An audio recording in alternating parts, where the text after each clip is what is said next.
Ayan guys, malapit na po maluto yan. Yan.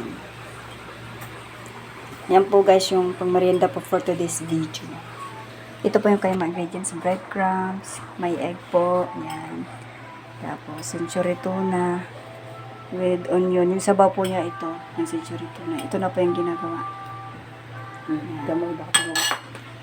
Damay ba ito? Yan. Alin muna natin ito. Ito na natin. Ayun. O, pwede na to. Lagyan na natin dito. Salain muna natin siya. Patagilid. Para magtigay yun. Patagilid daw guys. Yan. Tagilid eh. Ay, hilaw pare. Yan. Habang nagluluto po, lalaba po tayo. Crispin natin. Ayan guys, ganitong ginawa niya. Ayan, gayon. Nakabalot na po dun sa ay, nakapalaman ho. Wala na. Yung ano ho, yung century tuna with sibuyas. Yan, ganyan lang po. Pipiratin lang ho natin sa magilid-gilid at para ho dumikit ang tinapay. Ayan. Kasama po ang kamay. Ayan. Huwag na kayo natin piratin doon. Ikaw bahalat eh. Yan. Dagdag ricado po ang kamay. Mas Dagdag masarap. panlasa. Ngayon guys, dahil masusunog ng ating niluluto, balik na rin na natin.